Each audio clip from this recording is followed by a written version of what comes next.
YCP అధ్యక్షుడు జగన్ రెడ్డిపై TDP polit bureau సభ్యుడు యనమల రామకృష్ణుడు తీవ్ర స్థాయిలో విమర్శలు గుప్పించారు. ఇటీవల జగన్ నిర్వహించిన 2 గంటల ప్రెస్ మీట్లో రాష్ట ప్రయోజనాలు, ప్రజల సమస్యలపై ఒక్క మాట కూడా మాట్లాడలేదని ఆరోపించారు. టీడీపీ చంద్రబాబుపై ఆరోపణలు చేయడానికే మీడియాను వేదికగా ఉపయోగిస్తున్నారని విమర్శించారు. ప్రతిపక్ష నాయకుడిగా వ్యవహరిస్తున్న జగన్లో రాష్ట అభివృద్దిపై చిత్తశుద్ది కనిపించడం లేదన్నారు. సీబీఐ, ఈడీ కేసుల్లో నమోదైన ఛార్జిషీట్లను ప్రస్తావిస్తూ జగన్పై అవినీతి ఆరోపణలు చేశారు. విధమైనటువంటి భవిష్యత్తు లేకుండా చేయాలనేటువంటి ఒక దృక్పథంతో పనిచేస్తారు జగన్మోహన్ రెడ్డి. ఎందుకంటే ఇన్వెస్టర్స్ రాకూడదు, రాష్ట్రం బాగుపడకూడదు. ఇన్వెస్టర్స్ వస్తే యూత్కి ఉద్యోగాలు వస్తాయి, యూత్ బాగుపడకూడదు. ఇన్వెస్టర్స్ వస్తే ఆదాయం పెరుగుతుంది, ఆదాయం లేకపోతే రాష్ట్రం ఇబ్బందుల్లో పడుతుంది. రాష్ట్రం ఇబ్బందుల్లో పడితే ఒక దుష్టచర్య కింద అతను సృష్టించడానికి చూస్తున్నాడు. ఇది అంతటికీ కూడా రాష్ట్రంలో ఇది విధ్వంసం రావడానికి, దుస్థితి రావడానికి, ఆర్థిక విధ్వంసం రావడానికి కూడా ప్రధాన కారణం జగన్మోహన్ రెడ్డి అధికారంలో ఉన్నప్పుడు, అధికారంలో లేనప్పుడు ఇతనే కారణం. ఇప్పుడు కూడా అతనే కారణం. అతనే చాలా కార్యక్రమాలు చెప్పాడు. సరే, ఇంత గొప్ప ప్రతిపక్ష నాయకుడు అనుకుంటే అసెంబ్లీకి ఎందుకు రావడం లేదండి ఇతను? చెప్పాలి అతను సమాధానం. అసలు 11 సీట్లు ఎన్నుకున్నా, 20 సీట్లు ఎన్నుకున్నా, 1 సీట్ ఎన్నుకున్నప్పుడు కూడా ప్రతిపక్ష పాత్ర ప్రతిపక్ష నాయకుడు పోషించాలి. నాకు ఎల్ఓపి ఇవ్వకపోతే రాను, చాక్లెట్ ఇవ్వకపోతే నేను బడికి రాను అన్నట్టుగా కుర్రోళ్ళలాగా ఎల్ఓపి ఇవ్వక్కర్లేదు. ఎల్ఓపికి లేకుండా చాలామంది పనిచేస్తారు. అంచేత ప్రతిపక్ష నాయకుడు ఎల్ఓపి లేకపోయినా ప్రతిపక్ష నాయకుడు, మేము ఏది ప్రతిపక్షం అదే కదా. ప్రతిపక్ష నాయకుడిగా అసెంబ్లీకి రాకుండా ప్రజల ఇష్యూస్ దాంట్లో అసెంబ్లీలో లేవనెత్తకుండా వాళ్ళు ఆశించిన విధంగా, ప్రజలు ఆశించిన విధంగా ప్రతిపక్ష నాయకుడు పనిచేయకపోతే ఈయన ప్రతిపక్ష నాయకుడు అని ఎలా అనిపించుకుంటాడు? ఈ పొలిటికల్ పార్టీ అని ఎట్లా అనిపించుకుంటారు? ఈ పొలిటికల్ పార్టీ కూడా రాజకీయాలకు అన్ఫిట్. ప్రజలకు సేవ చేయలేనటువంటి పొలిటికల్ పార్టీ, ప్రజలకు సేవ చేయలేనటువంటి నాయకుడు, అదే ప్రజల గురించి పట్టించుకొని, రాష్ట్రం గురించి పట్టించుకున్న నాయకుడు కానీ పొలిటికల్ పార్టీ అసలు ఉండడం ఎందుకు? పనేంటి? ఈ 11 మంది ఒకళ్ళు రిజైన్ చేసేవచ్చు కదా, రాకపోతే అసెంబ్లీకి రాకపోతే. రిజైనే చేయరు, అసెంబ్లీకి రారు, రాష్ట్రంలో విధ్వంసం సృష్టించడానికి తయారుగా ఉంటాడు జగన్మోహన్ రెడ్డి. అది లెజిస్లేచర్, జ్యుడిషియరీ. ఇంకా చూస్తే మీడియాను పెట్టుకున్నాడు సొంతంగా. సరే, ఒక రాజకీయ నాయకుడిగా మీడియాను రన్ చేయడం అనేటువంటిది నా వ్యక్తిగతంగా తప్పది. ఎంచేతంటే మీడియా అనేటువంటి న్యూట్రల్ రోల్. ఫోర్త్ ఎస్టేట్ అంటే ఏంటి? మనకి న్యూట్రల్ రోల్ ప్లే చేయాలి. సరే, వాళ్ళు ఒక సాక్షి పెట్టుకోవడం, అదేవిధంగా సాక్షి టీవీ పెట్టుకోవడం, మిగతా కొన్ని ఛానల్స్ పెట్టుకోవడం, మొత్తం ఊదరగొట్టడం గవర్నమెంట్ మీద, నాయకుల మీద, ప్రతిపక్షాల మీద, ప్రజల మీదేమో హింస సృష్టించడం, ఇవన్నీ చేయడం. తర్వాత మీడియాని కూడా అవమానపరిచే విధంగా మాట్లాడాను నిన్న అతను ప్రెస్ మీట్లో. ఇంచేత ఎవరి రోల్ వాళ్ళు ప్లే చేస్తారు. మీడియా న్యూట్రల్ రోల్ని ఫ్రీడమ్ ఆఫ్ ఎక్స్ప్రెషన్ కూడా అవమానపరిచే విధంగా, రాజ్యాంగం ఇచ్చినటువంటి హక్కును కూడా అవమానపరిచే విధంగా మీడియాను కూడా ఇన్సల్ట్ చేశాడు. ఒకవైపు జ్యుడిషియరీనేమో నెగ్లెక్ట్ చేస్తున్నాడు, రెండో వైపు లెజిస్లేచర్ని పట్టించుకోకుండా బయట తిరుగుతున్నాడు, మూడోది వచ్చేటప్పుడు ఆ కేసులు ట్రయల్ రాకుండా చూస్తున్నాడు, నాలుగోది వచ్చేటప్పుడు మీడియాకు ఉండేటువంటి వాక్ స్వాతంత్రాన్ని కూడా అణిచివేయాలనే ప్రయత్నం చేశారు ఆ టైంలో. ఆంధ్రజ్యోతిని, ఈనాడుని కూడా సప్రెస్ చేయడానికి చూశారు అప్పుడు. కాకపోతే కోర్టుకు వెళ్ళి మళ్ళీ ఆర్డర్ తెచ్చుకోవడం ఇదంతా చేశారు. అంతేనా ఇటువంటి అవలక్షణాలు ఉండేటువంటి నాయకుడు రాజకీయాల్లో ఉండటానికి వీరుడా? అందుకే ప్రజలు ఈ రోజున గుర్తించుకోవాల్సినటువంటి అవసరం ఉంది. ఎంచేతంటే ప్రజలు గుర్తించుకోకపోతే ఇటువంటి నాయకులు ఉండడం వల్ల, విధ్వంసకర చర్యలు చేపట్టేటువంటి నాయకులు ఉండడం వల్ల నష్టపోయేది ప్రజలు అల్టిమేట్గా, నష్టపోయేది రాష్ట్రం అల్టిమేట్గా, నాయకులు కాదు, పార్టీలు కాదు. అంచేత ఇటువంటి వాళ్ళకు అడ్డుకట్ట వేయాల్సిన అవసరం ఉంది. ఇప్పుడు ఏం చేస్తున్నాడు? నేను చాలా మంచివాడిని, నా కుటుంబం చాలా మంచిది, నువ్వు చాలా మంచివాడు అయితే మీ అమ్మ చెల్లెలు ఎందుకు రోడ్డు మీదకి వస్తారని? ఈ మదరు మరి నిన్ను అభిమానించే మదరే కదా, మీ చెల్లి కూడా నీ గురించే కదా పాదయాత్ర చేసింది. వీళ్ళిద్దరు రోడ్డు మీదకి వచ్చి నీ మీద ఎంత కామెంట్లు చేస్తారు? అంటే నువ్వు సంపాదించినటువంటి ఆస్తి కానీ, మీ నాన్న సంపాదించిన ఆస్తి కానీ, పూర్వీకులు సంపాదించిన ఆస్తిని కూడా మీ చెల్లెలకి ఇవ్వడానికి, మదర్కి ఇవ్వడానికి మోసం చేసినాడు. ప్రజలు మోసం చేయవనేటువంటి అంశం ఎక్కడ ఉంటుంది? ప్రజలు డెఫినెట్గా మోసం చేస్తాను, నీ కుటుంబాన్నే మోసం చేసావు. అదేవిధంగా గొడ్డల పార్టీ, అసలు గొడ్డలు ఎవరు తయారు చేయించారు? మీ బాబాయిని చంపడానికి. గొడ్డలు ఎక్కడ తయారు చేశారు? చిత్తూరులో, మదనపల్లిలో. జగన్మోహన్ రెడ్డి గారు ఒకసారి మీరు వివేక సినిమా చూస్తే మీకు అర్థమవుతుంది. మీరు చేసిన ప్లాను, కుట్ర మీ బాబాయిని చంపడానికి. వివేక్ సినిమా తీశారు. వివేక్ సినిమాలో అసలు బాబాయిని ఎట్లా చంపారు ఏంటనేది చాలా డీటెయిల్డ్గా వాళ్ళు చెప్పారు. మొదటి టైటిల్స్లోనే మేము ఇన్వెస్టిగేషన్ బేస్ చేసుకుని సినిమా తీసామని టైటిల్ మీద ఉంటుంది. మీరు చూసారు లేదు నాకు తెలియదు, నేనైతే చూసా పర్టికులర్గా. దాని ఉంటుంది ఏదైతే బాబాయ్ మర్డర్ కేసు ఇన్వెస్టిగేషన్ చేసిన ఏజెన్సీ యొక్క రిపోర్ట్ ఆధారంగానే వివేక మర్డర్ సినిమా తీశారు. అది చూసుకుంటే తెలుస్తుంది ఎవరు చేశారో మర్డర్, గొడ్డల పార్టీ ఎవరిది, గొడ్డలు ఎవరు తయారు చేయించారు, దాంట్లో ఎవరెవరు పార్ట్నర్స్, ఎవరు కాన్స్పిరసీలో. అందరూ పార్ట్నర్స్. ఇప్పుడు ఆయన చెప్పిన పేర్లన్నీ పార్ట్నర్సే దాంట్లో, ఈ కాన్స్పిరసీలో. ఇటువంటి చరిత్ర పట్టుకుని నేను మంచోడిని అని చెప్పుకుంటే, సెల్ఫ్ డబ్బా కొట్టుకుంటే ప్రజలు నమ్మే పరిస్థితిలో లేరు. ప్రజలు నిన్ను ఎట్టి పరిస్థితిలో కూడా మళ్ళీ తిరిగి అధికారంలో తీసుకురావడానికి ప్రజలు కూడా సిద్ధంగా లేరు. నువ్వు ప్రతిపక్ష నాయకుడిగానే పనికిరానప్పుడు నువ్వు గవర్నమెంట్ ఆడటానికి ఏం పని చేస్తావు? ఎంచేతని గవర్నమెంట్ తెలుసో తెలియక ఒకసారి ఇచ్చారు నీకు 5 సంవత్సరాలు. 5 సంవత్సరాల్లో నువ్వు నష్టం చేసావు. ఆ నష్టాన్ని మరి ప్రజలు భరాయించడానికి సిద్ధంగా లేరు. నువ్వు better to wind up your party and better to close up your political career. Okay. ప్రతిపక్ష నాయకుడు జగన్ రెడ్డి గారు నిన్న ప్రెస్ మీట్ దాదాపు 2 గంటలు నడిచింది. 2 గంటల్లో ఏమి చెప్పాడు, ఏమి విమర్శించాడంటే ప్రజలకు సంబంధించింది కానీ, రాష్ట్రానికి సంబంధించిన విషయం కానీ, లాభకరమైనటువంటి విషయం ఏదీ చెప్పలేదు.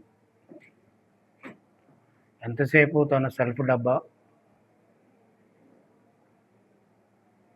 చంద్రబాబు నాయుడు గారిని, తెలుగుదేశం పార్టీని, కూటమిని తిట్టడం,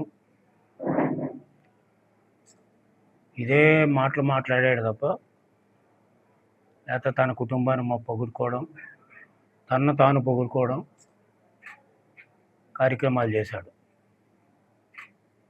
2 గంటలు ఇంచుమించు 2 గంటలు కూడా నేను చూశాను ఆయన మాట్లాడుతుంది. ఆ మాట్లాడే విధానం ఒక ప్రధాన ప్రతిపక్షంగా మాట్లాడేటువంటి విధానంలో మాట్లాడలేదు అతను.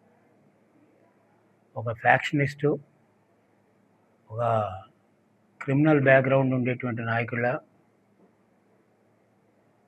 మాట్లాడడం జరిగింది. ఎందుకంటే ప్రతిపక్షానికి కొన్ని బాధ్యతలు ఉంటాయి.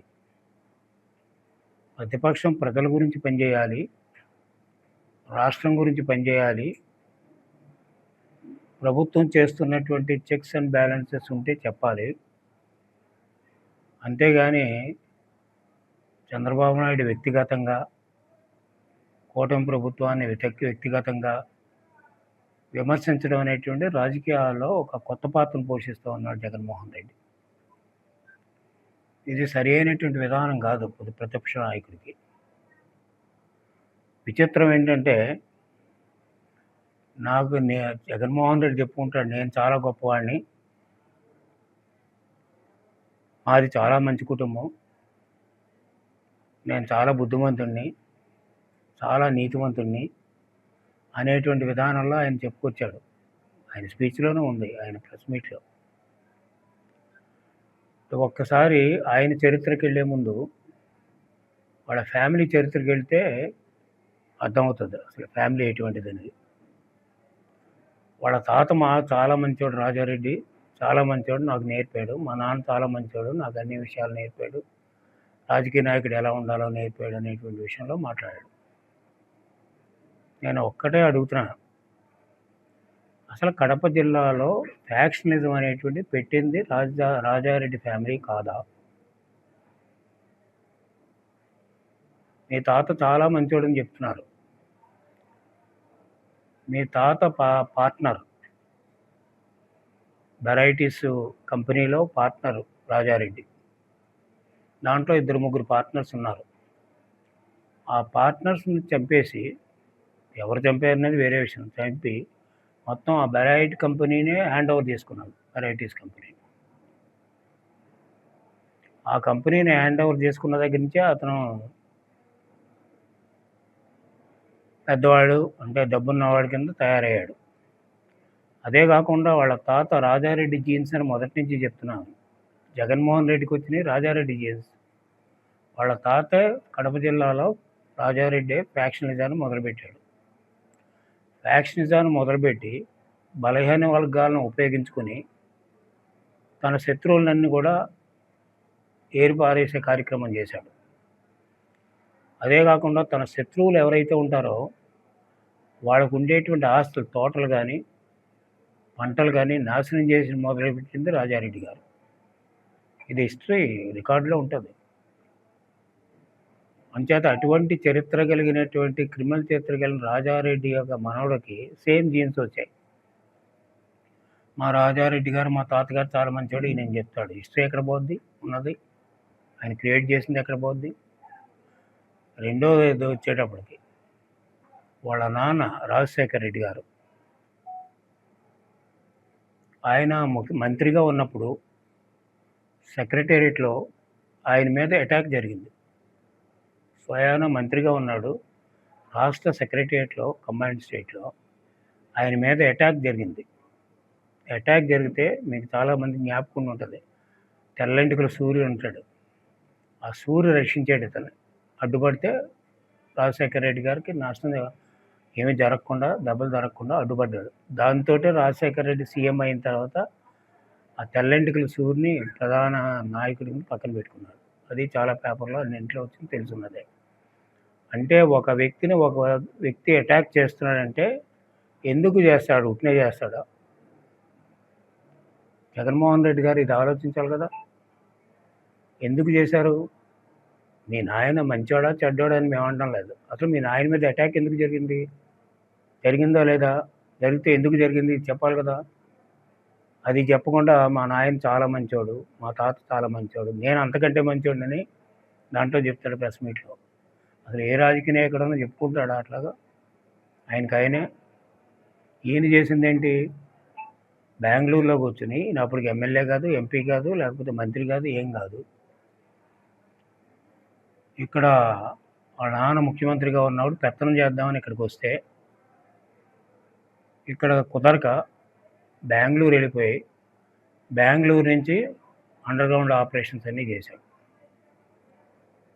అప్పుడు ఇంకా ఎంపీ కూడా కాలేదు. తండ్రిని అడ్డు పెట్టుకుని, తండ్రి ముఖ్యమంత్రిగా ఉంటే అధికారాన్ని అడ్డు పెట్టుకుని అండర్ డీలింగ్స్ అన్నీ కూడా చేశాడు. చేస్తేనే దాదాపు మాకు ఆ రోజున అప్పుడు ప్రతిపక్షంగా ఉన్నప్పుడు 1,00,000 కోట్ల రూపాయలు లెక్క వచ్చింది. ఏది అధికారంలో లేకుండా ఈయన దోచేసిన డబ్బు 1,00,000 కోట్ల రూపాయలు. ఆ రోజు నేను కానీ, సీనియర్స్ కానీ ఆ రోజంతా కూడా కూర్చుని లెక్క పెట్టి పుస్తకం రాశాం. 1,00,000 కోట్ల రూపాయలు దోచేసినటువంటి జగన్మోహన్ రెడ్డి గారు. తోసేస్తే దాని మీద ఎంక్వైరీలు వేస్తే, సిబిఐ ఎంక్వైరీ వేస్తే, ఈడీ